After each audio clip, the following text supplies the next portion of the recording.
আসসালামু আলাইকুম। আজকে আমি যাব বহরমপুরের সবথেকে বড় মেলাতে, যেটা প্রত্যেক বছরই হয় এফইউসি মাঠে। সেজন্য আমরা বাড়ি থেকে বেরিয়ে গেছি তিনজনে একটা বাইকে। বহরমপুরের এই মেলা প্রায় ৩৬ বছর ধরে হয়ে আসছে, তাই এটা হলো ৩৬তম মেলা। আমরা তো এখন মেলার গেটের সামনে চলে এসেছি, আর গেটটাও দেখতে খুবই সুন্দর লাগছিল, আর এখানকার ভিউটাও দারুণ ছিল। গেটের সামনে ছিল এখানে বাইক গ্যারেজ, তাই বাইকটা গ্যারেজ করে দিলাম, আর আমাদের কাছে ২০ টাকা নিল। মেলার ভিতরে ঢোকার জন্য আমাদেরকে টিকিট কাটতে হলো, আর প্রতিজনের ১৫ টাকা করে নিল। আগের বছর তো মেলাতে ঢোকার জন্য ১০ টাকা টিকিট ছিল, আর এখন তো ১৫ টাকা করে দিয়েছে। তো যাই হোক, টিকিট কেটে তো আমি ভিতরে ঢুকে গেলাম, আর ঢুকে ঢুকে দেখতে পেলাম অনেকগুলো স্টল। মেলাটা যেহেতু অনেক বড়, তাই আমাদের ঘুরতে অনেক সময় লেগে যাবে, কিন্তু আমি ঢোকার পর থেকে যতগুলো দোকান দেখছি প্রত্যেকটা দোকানই মেয়েদের জন্য।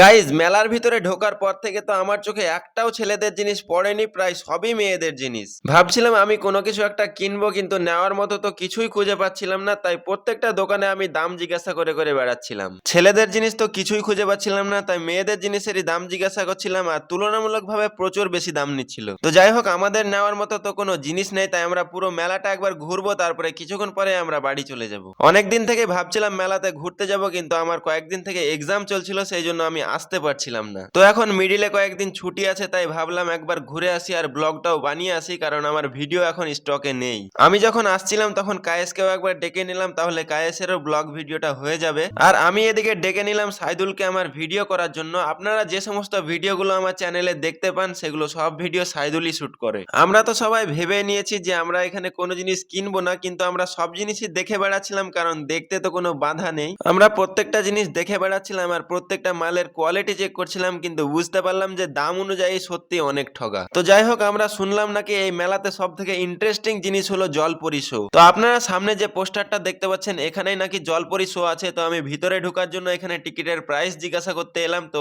একজনের টিকিট প্রাইস নাকি ১০০ টাকা করে। টিকিট প্রাইস শুনে তো আমি অবাক হয়ে গেলাম, আর আমরা যদি তিনজন ঢুকি তাহলে ৩০০ টাকা লেগে যাবে। তাই আমরা মনে মনে ভাবলাম অরিজিনালে না দেখে ৩০০ টাকা রিচার্জ করে নিব, আর আনলিমিটেড ভিডিও দেখে নেব। গাইজ, আমি যখন ভিডিও শুট করছিলাম তখন মনে মনে ভাবছিলাম যে আমি যখন ভয়েস অ্যাড করব তখন আমি কি বলবো, কারণ প্রত্যেকটা দোকানই তো প্রায় একই দোকান। তো যাই হোক, আমরা সেখান থেকে বেরিয়ে গিয়ে আমরা যাচ্ছিলাম নাগরদোলনার দিকে। সেখানে আমরা তিনজন মিলে চাপবো, আর অনেক এনজয় মাস্তি করব, আর উপর থেকে পুরো মেলাটার ভিউ নিব। গাইজ, এখান থেকে নাগরদোলনাটা দেখতে তো হেভি লাগছিল, তাই ভাবলাম উপর থেকে ভিউটাও আশা করি ভালো লাগবে। তারপরে আমি নাগরদোলনাতে ওঠার জন্য টিকিট প্রাইস জিজ্ঞাসা করতে গেলাম, আর তারা বললো নাকি পার হেড ১০০ টাকা করে টিকিট প্রাইস। গাইজ, আমার তো অবাক লাগছে যে প্রত্যেকটা জিনিসের এত বেশি দাম কেন। আগে টিকিট প্রাইস ছিল পার হেড ৬০ টাকা করে, তাই ভেবেছিলাম যে নাগরদোলনাতে চাপবো আর অনেক এনজয় করব, কিন্তু এখন নাকি ১০০ টাকা করে টিকিট। এতটা টিকিটের দাম শুনে আমি ভাবলাম মেলাটা ঘুরেই বেড়াই, ওটাই সব থেকে আমার কাছে বেস্ট হবে। এমন নয় যে আমি একবারও নাগরদোলনায় চাপিনি, আমি চেপেছি, কিন্তু এবার ভেবেছিলাম যে উপর থেকে মেলার ভিউটা নিব আর আপনাদের সামনে তুলে ধরবো, কিন্তু ৩০০ টাকা খরচা করে আমি আর ভিউটা নিতে পারলাম না। তো আপনারা যদি সাপোর্ট করেন তাহলে পরবর্তীতে ইনশাল্লাহ নিতে পারবো। তো যাই হোক, আমি মেলার ভিতরটা ঘুরে বেড়াচ্ছিলাম, আর প্রত্যেকটা রাইড গুলো দেখে বেড়াচ্ছিলাম। দেখতে তো খুবই ভালো লাগছিল, এখানে বাচ্চারা নৌকা চালাচ্ছে।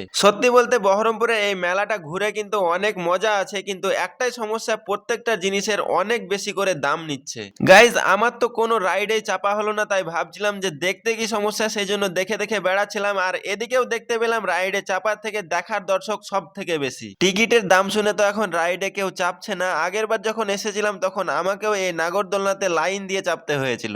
এখন তো আমাদের মেলা ঘোরা প্রায় শেষের দিকে, তাই ভাবলাম এখানে বেশি দেরি না করে বাড়ির দিকেই চলে যাই। আমরা আস্তে আস্তে সবাই মিলে এক্সিট গেটের দিকে যাচ্ছিলাম, আর এখানে দেখতে পেলাম একটা পাঞ্চিং গেম। তো আমি এখানে একটা ভিডিওর ক্লিপ নিচ্ছিলাম, আর ওরা বলছিল যে সুন্দর করে একটা ভিডিও করে দাও, যাতে তোমার ভিডিও দেখে আমার কাছে কাস্টমার আসে। তো আমি বললাম ঠিক আছে, আমি ভিডিও করে দিচ্ছি সুন্দর করে, তো আপনি একবার দেখিয়ে দেন যে এই মেশিনে কিভাবে পাঞ্চ করে। তো উনি তো একবার পাঞ্চ করে দেখিয়ে দিলেন, আর এখানে টিকিট প্রাইস হচ্ছে ৫০ টাকা করে। আর এখানে দেখতে পেলাম মেলার ভিতরে হাতের তৈরি জিনিস বিক্রি করছে, যেগুলো দেখতে তো সত্যিই খুবই সুন্দর লাগছিল। মেলা তো আমাদের প্রায় ঘোরা হয়ে গেছে, কিন্তু তবুও আমি ঘুরে ঘুরে বেড়াচ্ছিলাম আর ভিডিওর ক্লিপ গুলো সুন্দর করে নিচ্ছিলাম। এখানে দেখতে পেলাম বাচ্চাদের জন্য ছোট্ট একটা গেমিং জোন করা হয়েছে, যেখানে অনেক বাচ্চা মিলে একসঙ্গে খেলা করছে। দেখতে তো আমার খুবই ইন্টারেস্টিং লাগছিল, তাই আমি ভিডিওর ক্লিপটা সুন্দরভাবে নিয়ে নিলাম। তারপরে আমরা যাচ্ছিলাম এক্সিট গেটের দিকে, আর এদিকে দোকানগুলো দেখতে দেখতে যাচ্ছিলাম, শেষবারের মতো দোকানগুলো দেখে নেই বলে। এই দোকানে এসে একটা মাল আমি হাতে নিয়ে দেখলাম, কিন্তু দামের তুলনায় কোয়ালিটি একদম বাজে। আর এদিকে এই ফুলের দোকানটা দেখতে আমার খুবই সুন্দর লাগছিল, তাই ভাবলাম যে দাম জিজ্ঞাসা করি কেমন। তো একটা ছোট্ট ফুলের দাম নাকি ১০০ টাকা করে। তো যাই হোক, এই মেলাতে ঘুরতে আমার সত্যি অনেক ভালো লাগলো। তো আপনারা কে কে এই মেলাতে ঘুরতে এসেছেন অবশ্যই কমেন্টে জানান। আমরা এখন তো প্রায় এক্সিট গেটের দিকে চলে এসেছি, আর এখানে দেখতে পেলাম এক্সিট গেটের কাছে এখানে বিভিন্ন ধরনের জিনিস বিক্রি করছে,